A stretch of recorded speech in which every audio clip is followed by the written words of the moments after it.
your camera.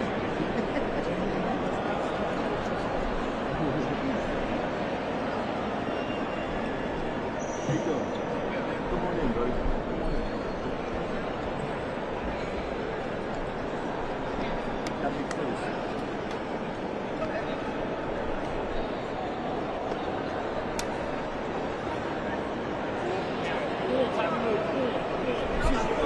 Take a hold. Pretty good.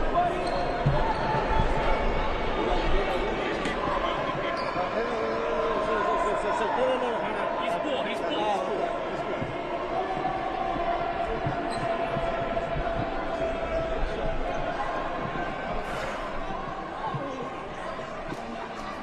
Yep, go up. Behind the counter.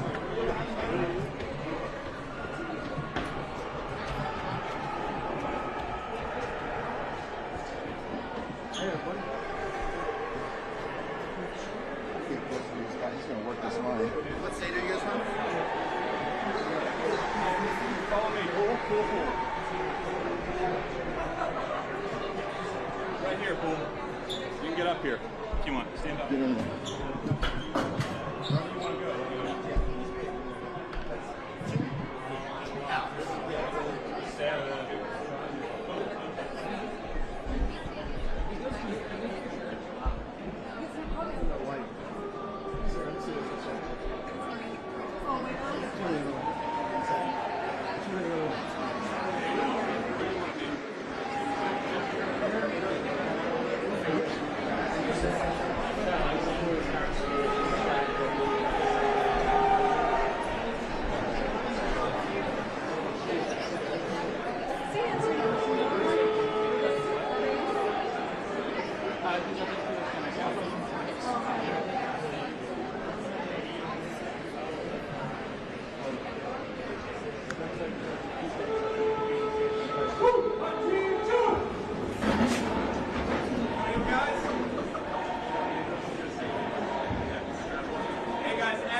So, how long have you guys been working here at this area? Has it been the whole 9 days? About 7. It's been about 7. Okay. General, tell me what's going on here. What are you guys seeing? Okay. Yep.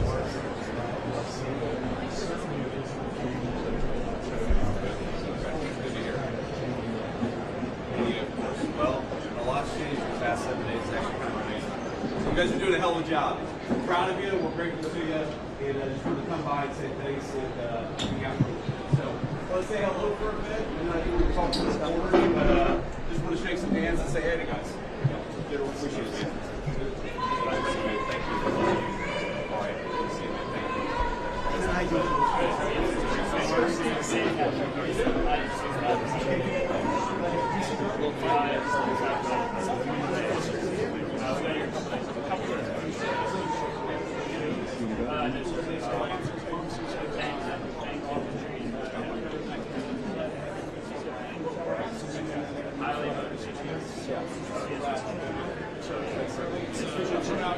Regan, how are we doing, man? How y'all doing?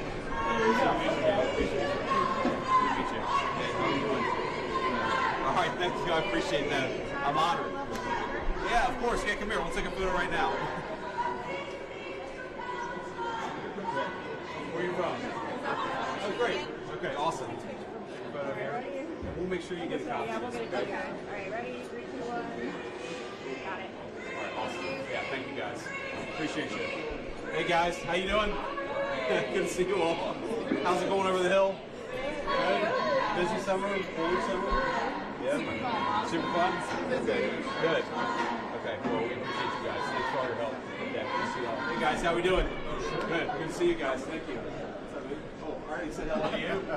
Hey guys, how you doing? Appreciate you. Thank you guys. Thank you. Yeah. So tell me, is it going a little better here? Okay.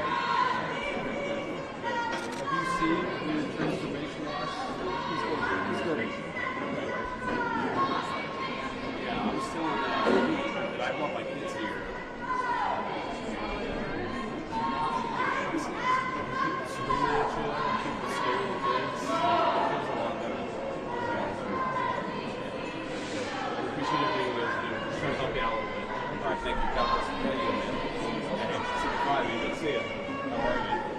Good, good. Good to meet you. Thank you. Thank you. Specialist, good to see you, man. Thank you. Nice to meet you. Good to meet you. So where are y'all from? South Carolina. Okay, so pretty much everybody's from South Carolina. Okay, Charleston, Columbia. Okay, good. We appreciate you guys helping us out. Thank you. It means a lot. Specialist, how you doing?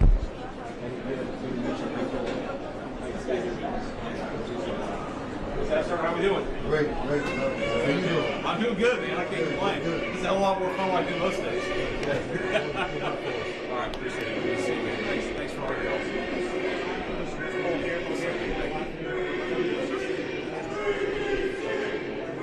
God bless them, and I appreciate it. It means a lot. Thank you.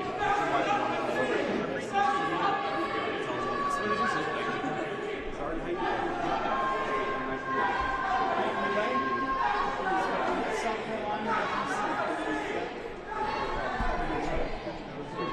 Appreciate you. Thank you very much.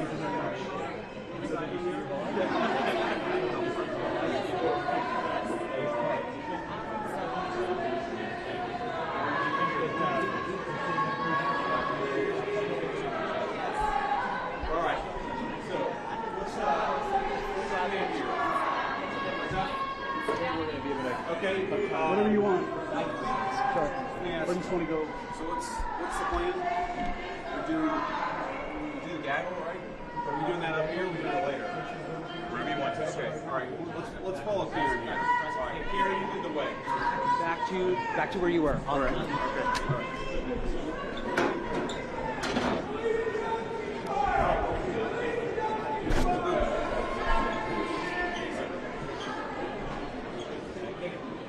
Right there is good. Right here? Photo right here? Is that what they said?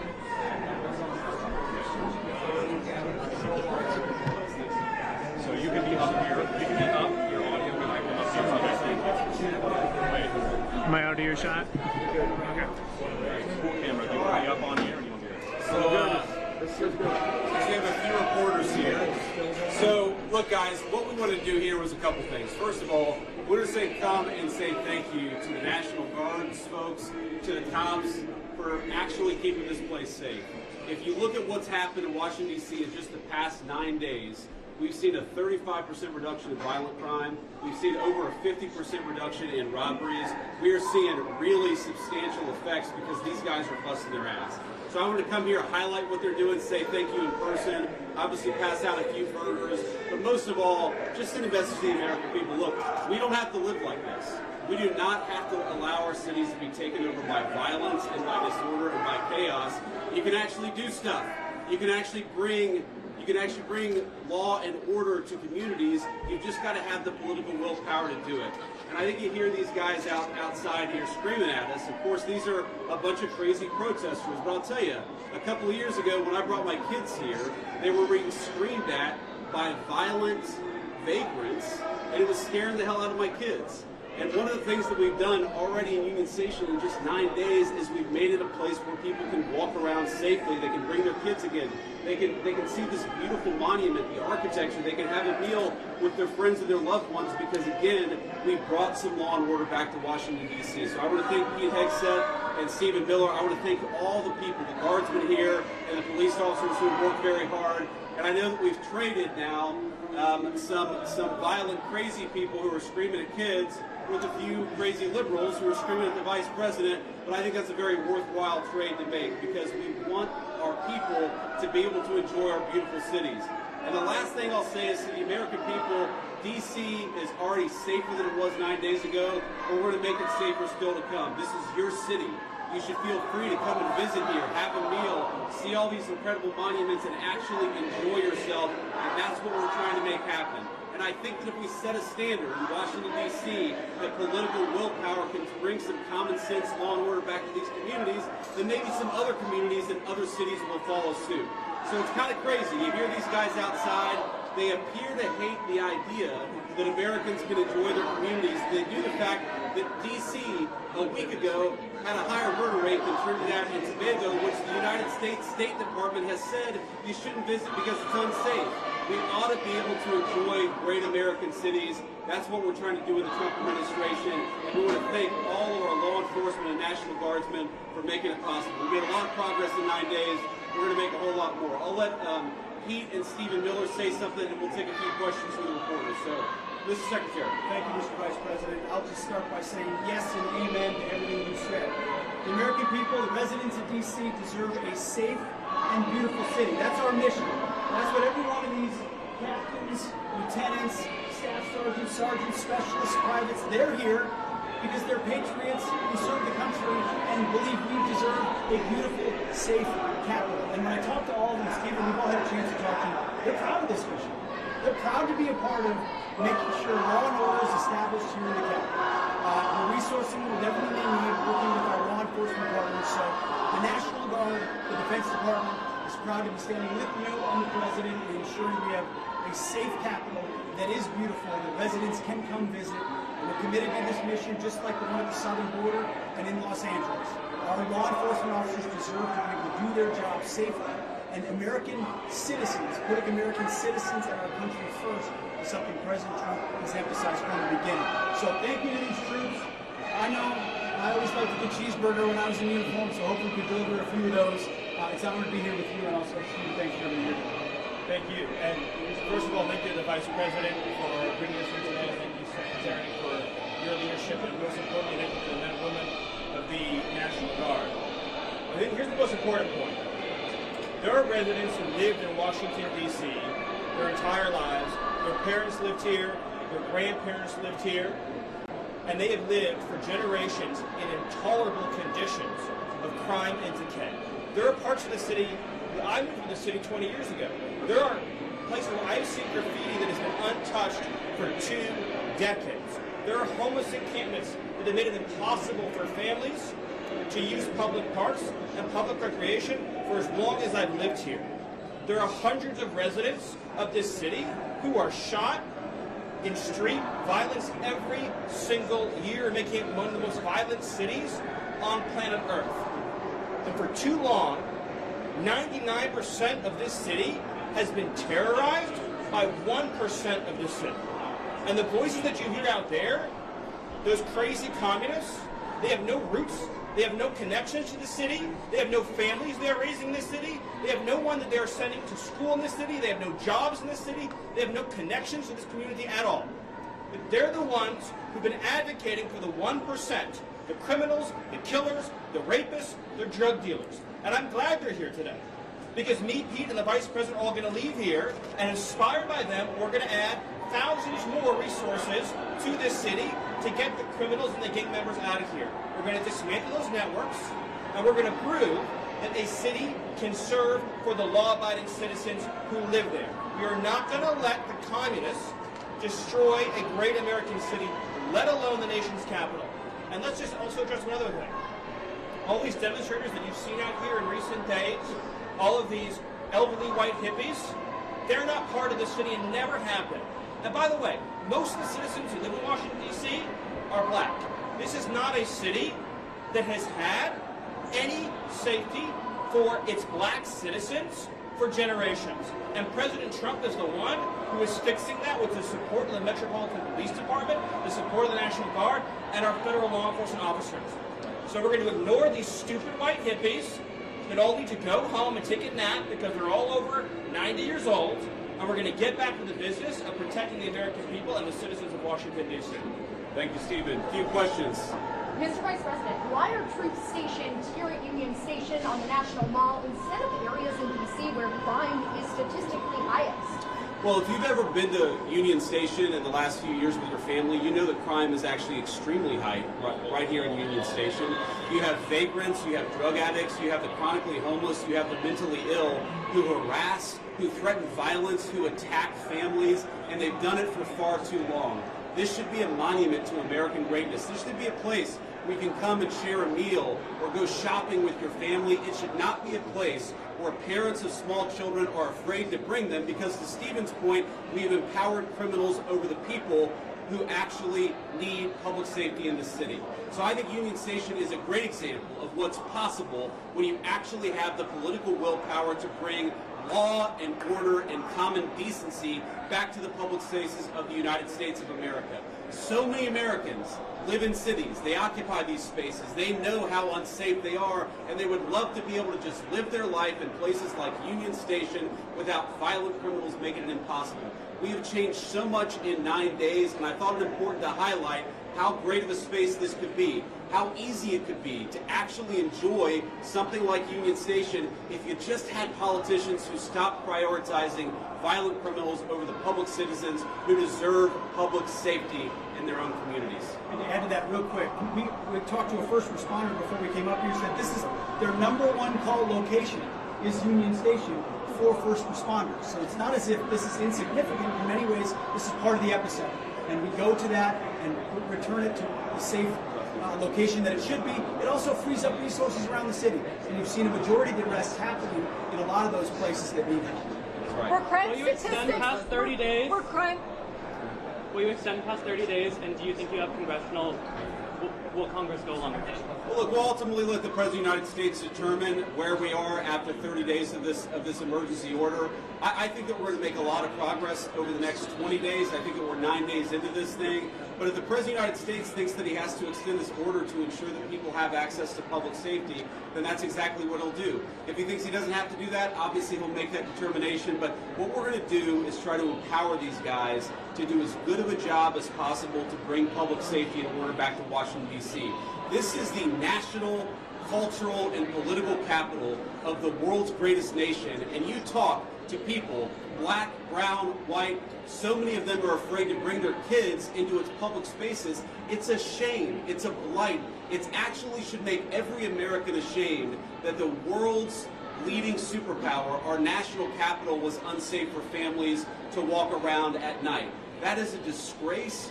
We don't think that it's acceptable, and thank God we have the presidential leadership to change it, and that's exactly what we're trying to do. Were crime statistics manipulated by the D.C. police? Well, I think that crime statistics all over our country were massively underreported because a lot of people would pick up the phone, they'd call somebody, they'd try to get help, and nobody would show up. If you look at wait times, at 911 response times all across our country, but certainly in Washington, D.C., they were way too long. And that wasn't because of the D.C. police, that was because there was too much crime and too few law enforcement agents on the street to bring order and decency to this city. You talk to these guys. I talked to 3 police officers earlier. I've talked to the National Guard. They are so happy that they've been empowered to do their job, which is to make American streets safe for American citizens. And I think that empowerment is going to keep on going until we make America, and D.C. in particular, a safe place again. What evidence do you have that the DOJ has? Are you going to be releasing it? I'm sorry? Are you going to be releasing evidence of this? Of what? That D.C. has a terrible crime problem? You just got to look around. Obviously, D.C. has a terrible crime problem. The Department of Justice statistics back it up. The FBI statistics back it up. Just talk to a resident of this city, this beautiful, great American city. Don't they deserve... we talk about human rights. We hear these people outside screaming, "Free D.C." Let's free D.C. from lawlessness. Let's free Washington, D.C. from one of the highest murder rates in the entire world. Let's free Washington, D.C. so that young families can walk around and feel safe and secure. That's what we're trying to free D.C. from. And as Stephen said, it's kind of bizarre that we have a bunch of old, primarily white people who are out there protesting the policies that keep people safe when they've never felt danger in their entire lives. Which cities are next? Are you going to target any other? Mr. Vice President, thank you, Mr. Vice President. What are your thoughts on the establishment media's criticisms of President Trump's push to end the Russia-Ukraine war? Well, I'll let these guys jump in. I mean, look, on the Russia-Ukraine war, we'll obviously have time to talk about that. I think the president campaigned on being a president of peace. He's already ended 6 wars. He's trying to end another. I think it's kind of disgraceful that the American media is attacking the president for trying to bring peace to the world. But most importantly, the president is trying to bring peace to the streets of our own cities. I really can't overemphasize this enough. It's the greatest country in the world. We've got moms and dads and young families Shouldn't they be able to enjoy public spaces without vagrants taking away basic public safety from the American citizenry? The fact that it's taken so long to bring common decency and law and order back to Washington, D.C. is an indictment of a generation of failed leadership, and I hope these guys know how grateful we are that they're doing the job that so many failed to do. They're actually keeping the city safe. We're proud of you, and we're grateful to you. Polls show that a majority of DC residents don't support the Guard. What's your message to that? I'm sorry? Polls show that a majority of DC residents don't support the Guard here. So what's your message to the majority of DC residents? I'm highly skeptical that a majority of DC residents don't want their city to have better public safety and more reasonable safety standards within Washington, D.C. I don't know what poll you're talking about. Maybe the same polls that said Kamala Harris will win the popular vote by 10 points. Okay, we're going to stop there. We're going to grab a quick bite with some of the soldiers here and the National Guardsmen who are keeping the city safe again. I just want to say we're grateful to these guys. You guys are making D.C. safe again. We're proud of you, and we're grateful to you. Russia City today needs to be involved in security guarantees. Thank you, press. Thank you, press. Thank you, press. Thank you. Thank you, thank you. Thank you, press. Press, everyone's going back. Cool press, we gotta move.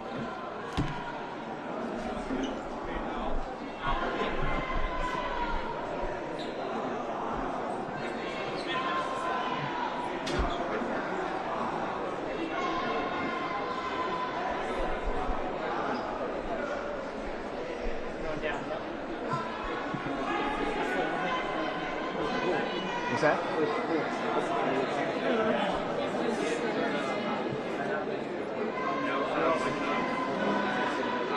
Press, come on, Phil, can you pull it? Where's the rest of the pool? Yeah, one right there.